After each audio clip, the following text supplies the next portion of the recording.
बाबरी मस्जिद ने बीजेपी को अयोध्या में पहुंचाया, लेकिन सत्ता में लगातार बने रहना है तो मंदिर मस्जिद का मुद्दा चलता रहेगा। कभी बाबरी मस्जिद मुद्दा था, अब जामा मस्जिद मुद्दा है, कभी दिल्ली का जामा मस्जिद मुद्दा बन जाता है। इस देश में जितने मस्जिद हैं सबके सर्वे कराने की बात हो रही है। ये तस्वीरें दिखा रहा हूँ चंद्रशेखर आज़ाद का है, जो आज संभल जाना चाहते थे। वहाँ 4 युवकों की मौत हुई है।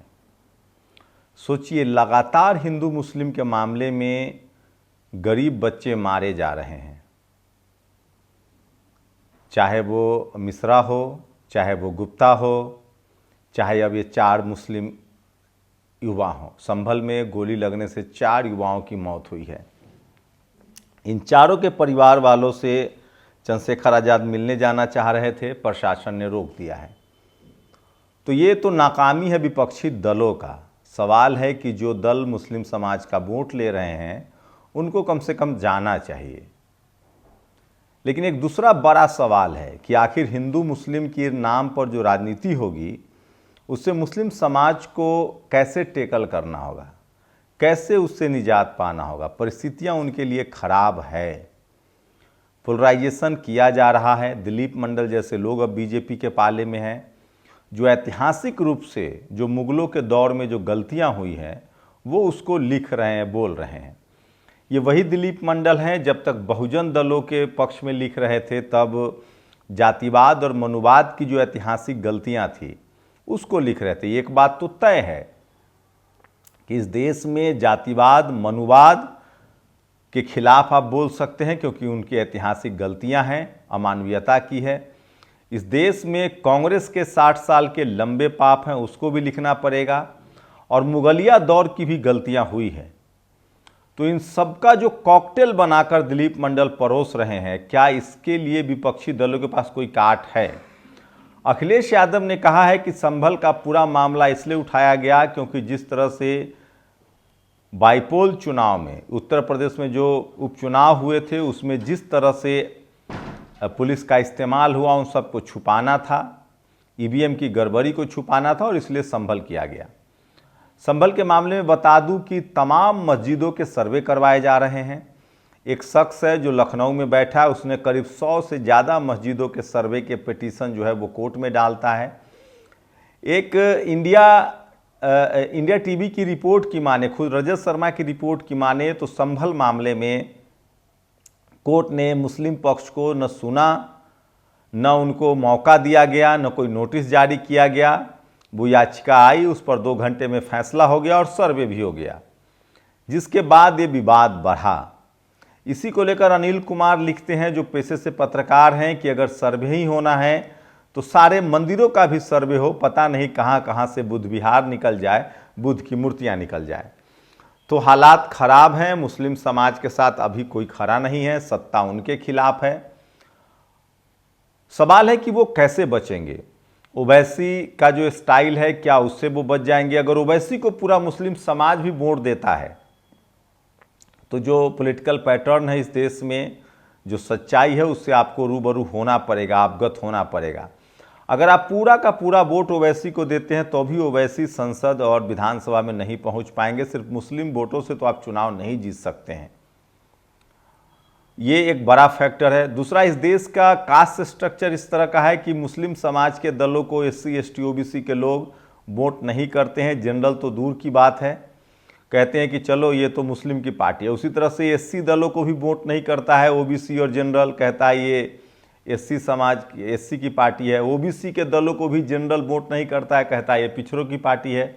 लेकिन मुस्लिम समाज बीजेपी के अलावा सबको वोट करता है। उसके बाद SC समाज के लोग सबको वोट करते हैं, बीजेपी को भी, गठबंधन हो तो पिछड़ा भी सबको, कांग्रेस बीजेपी सबको वोट करता है।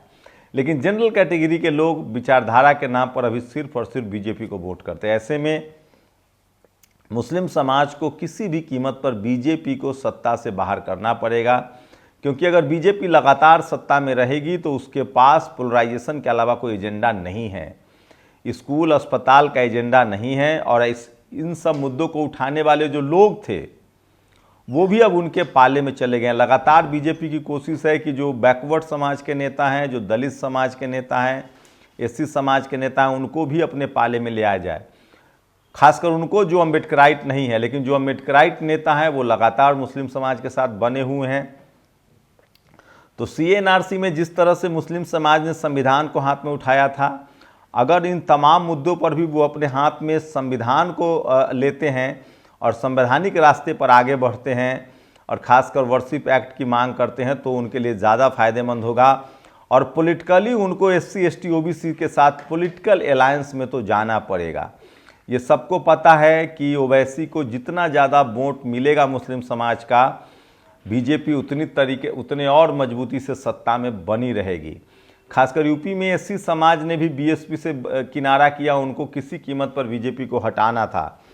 तो मुस्लिम समाज का एकजुटता, एससी समाज की एकजुटता, पिछड़े समाज की एकजुटता जो है वो बीजेपी के लिए मुश्किल पैदा कर सकता है। और इसी को देखकर बीजेपी लगातार एससी एसटी ओबीसी के लेकर बात करी। तो संभल का जो पूरा मामला है एक दुखद है, 4 लोग की मौत हुई है। यूपी में आप किसी तरह के जस्टिस की अब तो उम्मीद नहीं कर सकते हैं, क्योंकि पुलिस का कई मामलों में जिस तरह का रवैया सामने आया है, सिर्फ मुसलमानों के प्रति ही नहीं, एक गुप्ता जी की भी पुलिस की पिटाई से हत्या हुई थी गोरखपुर में, एक एप्पल के बड़े सवर्ण समाज के अधिकारी की भी हत्या हुई थी। क्रिमिनल्स के गाड़ी लगातार पलटते रहे हैं, जो कहा जा रहा है, जबकि बनाना रिपब्लिक जैसा है। बुलडोजर पर थोड़ी बहुत रोक लगी है। तो संभल जैसे मामले अभी किए जाते रहेंगे और ये सब आपको समझना पड़ेगा। जो सोशल मीडिया पर वायरल है, कृष्ण कुमार बिश्नोई जो हैं, जो एसपी हैं संभल के, उनके कई वीडियो पहले भी वायरल हुए हैं।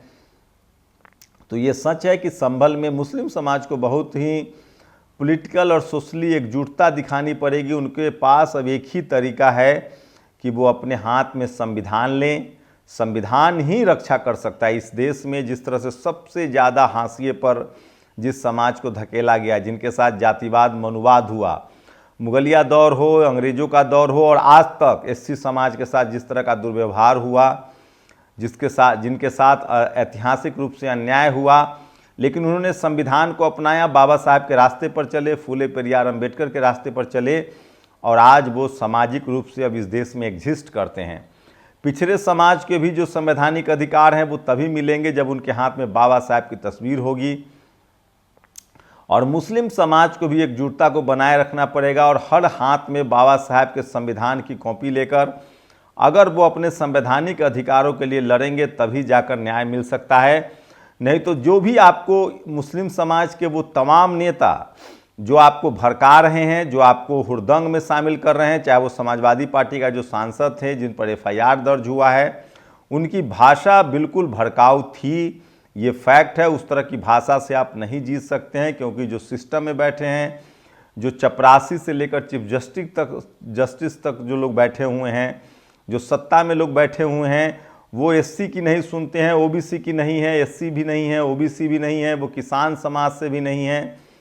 आप मुस्लिम समाज के लोगों को संविधान ही हाथ में लेकर चलना पड़ेगा और यही आपके साथ। और तमाम वैसे नेता, अखिलेश यादव जरूर आपके पक्ष में खड़े हैं, उसके बाद चंद्रशेखर आज़ाद जिस तरह से खड़े हैं, आपके पास संवैधानिक दायरे में रहकर ही अपनी बात कहनी पड़ेगी। फिलहाल आपको मानना पड़ेगा, आपको सहमत होना पड़ेगा और संविधान के कॉपी को लेकर ही आप आगे बढ़ सकते हैं। रही बात 1991 वर्शिप एक्ट की, तो अभी फ़िलहाल जो सरकार सत्ता में है वो शायद ही इन सब मसलों को माने।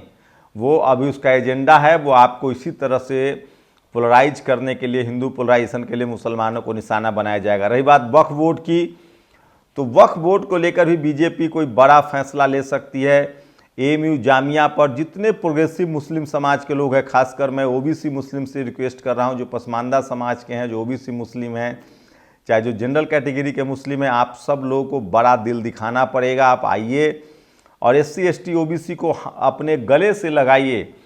आज भी आपके पास ज़मीन है, आपके पास संसाधन है, पश्चिमी उत्तर प्रदेश हो, देश के तमाम हिस्सों में जो ऐतिहासिक जो भूल चूक है उसको आप ठीक कर सकते हैं। स्कूल आपको बनाना पड़ेगा, अस्पताल बनाना पड़ेगा, आपको SC ST OBC, चूंकि डेमोक्रेसी में जिसके पास संख्या है वही राजनीति में आगे आएगा।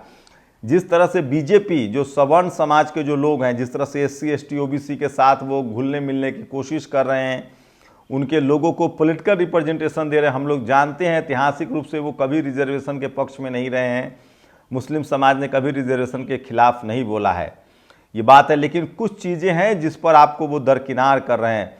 अगर वक्फ बोर्ड के पास सचमुच ज़मीनें हैं तो उसको एजुकेशन में लगाइए, विज्ञान और तकनीक में लगाइए, और मुस्लिम समाज को SC ST OBC के मुद्दे पर एकजुटता बनानी पड़ेगी, क्योंकि 90% मुसलमान भी OBC में आते हैं।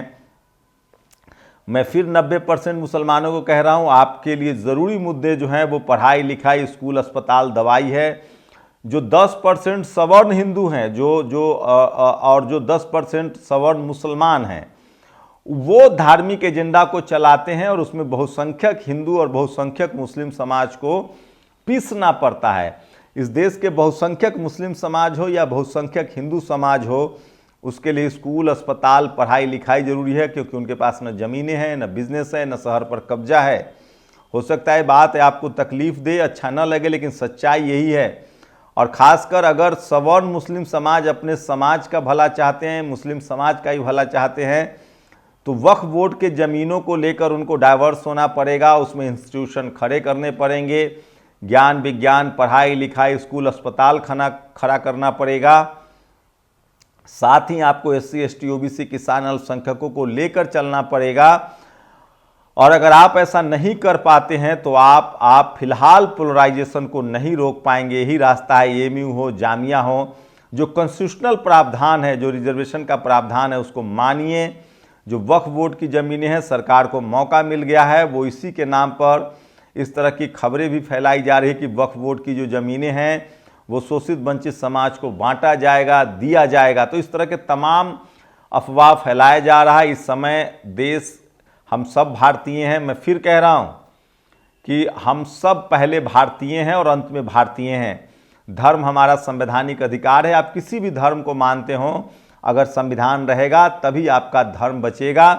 इसलिए सबको मिलजुल कर संविधान बचाना पड़ेगा, और खासकर SC ST OBC, किसान, अल्पसंख्यक समाज की जिम्मेदारी है कि आप धार्मिक उन्माद से निकलिए, और बहुत ही आपको परिचय देना पड़ेगा। मैं फिर कह रहा हूं, SC ST OBC की जो लीडरशिप है वो इतना मैच्योर नहीं है, उनके पास कोई थिंक टैंक नहीं है।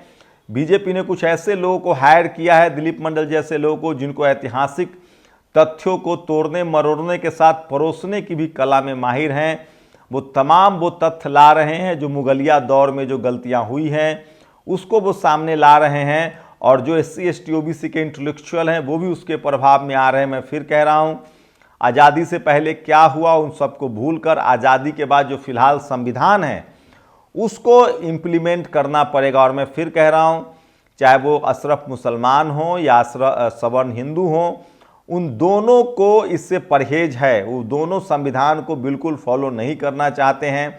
उनको लगता है कि संवैधानिक आरक्षण ठीक नहीं है, लेकिन समझना पड़ेगा, सवर्ण हिंदू समाज भी नहीं समझ पाता है कि 90% हिंदुओं के अधिकार की बात है, और सवर्ण मुस्लिम भी नहीं समझ पाता है कि 90% मुसलमानों के अधिकार की बात है। मैं एक पत्रकार के तौर पे आपको सही राह दूंगा, सही बात बताऊंगा। फिलहाल इस देश में जिस तरह से SC ST OBC के लोगों ने संविधान हाथ में लिया है, तभी उनकी ग्रोथ हो पाई है, तभी वो आगे बढ़ पाए हैं, और उसी संवैधानिक वोट की वजह से उनको आज सवर्ण हिंदू जो हैं अपना भाई कहने लगे हैं। मजबूरी में ही सही, वोट के लालच में ही सही। उसी तरह से जो सवर्ण मुस्लिम समाज है उनको भी OBC को मजबूत करना पड़ेगा, ST कैटेगरी को मजबूत करना पड़ेगा, और फिलहाल आपको संविधान हाथ में लेकर अपनी रक्षा करनी पड़ेगी, ताकि और मासूमों की जान धर्म के नाम पर न जाए। आप लोग अपनी राय जरूर दीजिए। शुक्रिया। नेशनल दस्तक की आपसे गुजारिश है कि अगर इसको बचाना चाहते हैं तो नेशनल दस्तक को सब्सक्राइब करने के लिए रेड कलर के सब्सक्राइब बटन को दबाएं, फिर बेल आइकन की घंटी दबाएं। नेशनल दस्तक को बचाने के लिए बहुत जरूरी है कि हर खबर को शेयर करें, लाइक करें, कमेंट जरूर करें।